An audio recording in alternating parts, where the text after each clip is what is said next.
대선 얘기는 잠시 접어두고요. 이 얘기를 좀 해보겠습니다. 최근 공수처가 기자들의 통신 내역을 무더기로 조회한 사실이 드러나면서 논란이 크게 일고 있습니다.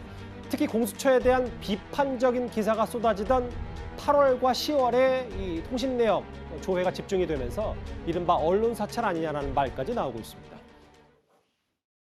사람 차별하지 않고 공평하고 정의롭게 헌법상 적법 절차 원칙을 준수하며 인권 친화적인 수사를 하면서 그 수사기관에 지금 윤석열 후보 죽이기가 지금 계속되고 있습니다. 지금 여당과 법무부와 공수처가 세발 잔저것처럼 아주 속도를 잘 맞추면서 움직이고 있습니다. 공수처장님, 네네. 지금까지 몇 건의 건했습니까? 것이 21건이 23건이죠. 그럼 네. 그중에 4건이면은 6분의 1이에요. 엄청난 겁니다. 그래서 윤석열 수사를 위해서 지금 공수처가 존재한다고 볼 수밖에 없어요. 그 내용부터 먼저 살펴보겠습니다. 올해 7월부터 10월까지 일부 매체의 취재기자 6명 혹은 12차례 통신자료를 조회했고 그 가운데 기자 한 명은 수차례 중복 조회를 했다라는 화면도 있습니다. 다음 화면도 좀 볼까요? 근데 여기 특정 매체 일부만 국한된 것이 아니라요. 중앙일보도 있고 TV조선, 문화일보, 복수 기자들이 대상으로 공수처가 통신 내역을 조회했다. 서 변호사님, 이런 경우는 종종 있는 일입니까?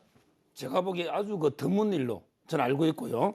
크게 세 가지 문제가 있는 게 첫째는 이제 영장은 범죄의 객관적 상당한 혐의가 있어야 됩니다. 예.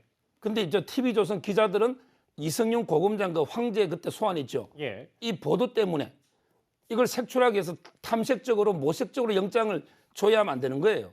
범죄의 혐의가 없잖아 그 자체가요. 이거는 제가 보기에 명백한 보복밖에 안 되거든요. 그건 이제 추론입니다. 일단 공수처가 예. 어떤 특정 혐의를 말한 건 아니기 때문에. 그거에 보도한 게 저는 범죄는 아니기 때문에 예. 그래서 이제 첫째 범죄의 객관적 혐의가 없다는 거고요. 두 번째는 이제 민간인 공수처의 대상이 아니잖아요.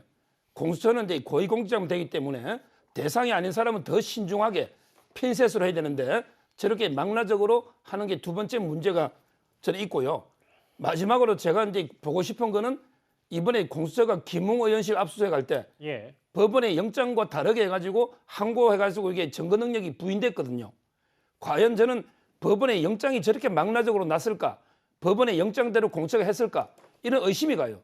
따라서 저는 공처에서 이런 이제 해명을 좀 구체적으로 해야 된다 이래 봅니다. 그러니까 서 변호사님 말씀은 압수수색 영장이 나왔으니까 공수처가 통신 내역을 들여다볼 수 있는 권리는 있지만 이렇게 저인망식으로 압수수색 영장에 특정되지 않았을 것이다. 이 말씀이십니까? 옛날에 김웅 의원실은 영장 기자와 다른 검색어로 예. 하다가 이게 항고가 인용됐잖아요. 그 점에서 저는 이게 공처가 그런 한번 전력이 있잖아요. 이번에도 이게 제대로 했는지 검증이 필요하다는 거죠. 근데 사실 압수수색 영장이 나왔으니까 불법은 아니고 들여다볼 수 있는데 왜 국민의힘에서도 기본 입장이 언론 사찰이다 이렇게 주장을 하시는 겁니까? 그 생각을 해보세요. 수사기관은요. 예. 이 적법 절차를 지키지 않으면요.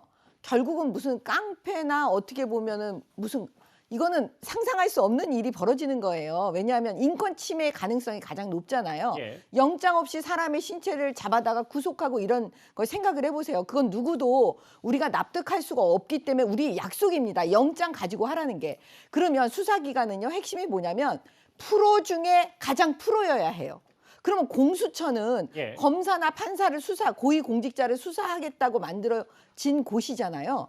그런데 거기에 공수처의 그 여운국 차장이라는 분이 나오셔가지고 아니 공수처가 아마추어다 이런 얘기를 하고 있잖아요. 그러면 공수처의 존재 이유가 없어지는 거예요. 공수처는 사라져야 되는 기관이 돼버리는 거예요.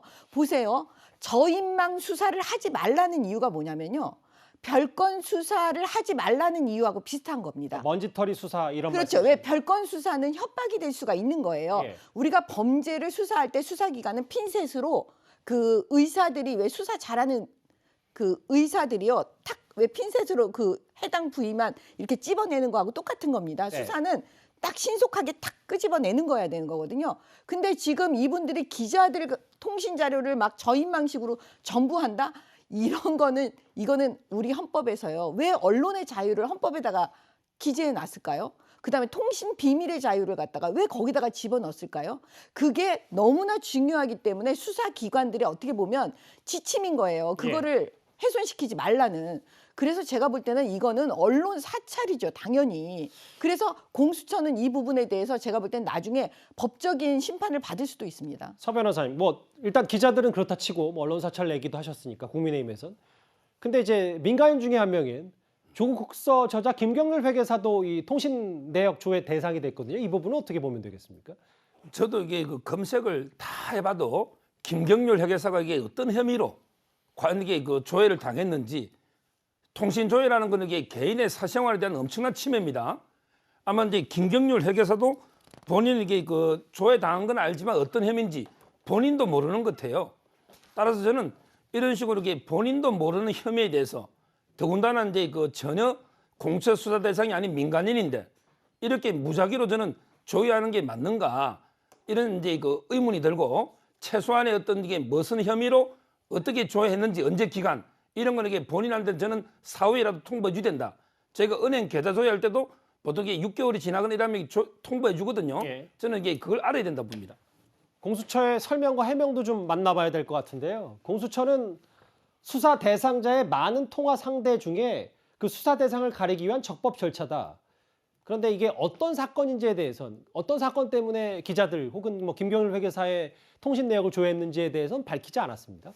일단 수사를 할 때는 기밀성이 원칙이기 때문에 예. 자신들이 어떤 수사 때문에 이걸 압수수색을 했다, 뭐 통신 내역을 조회했다 이렇게 말할 수는 없는 거거든요. 그런 측면에서 보시면 될 것 같고, 언론인들이 많이 나왔고 김경렬 회계사가 나왔기 때문에 이들을 범죄자라고 특정하고 통신 내역을 조회했냐, 그건 아니거든요. 어떤 범죄 혐의자가 있으면 그 혐의자를 중심으로 그 혐의자와 통화 내역자를 확인하는 것이기 때문에 그 대상에 포함된 언론인들이 많았다는 것이지, 언론인을 조회하는 것은 아닙니다. 그런 측면으로 바라봐 주시면 좋을 것 같고, 또 공수처가 설립된 지 얼마 안 돼서 좀 미숙한 부분은 있을 수 있을 것 같고요. 이게 국민들께 불편을 주면 안 되기 때문에 좀 더 꼼꼼하게 수사에 임했으면 좋겠다라고 생각됩니다.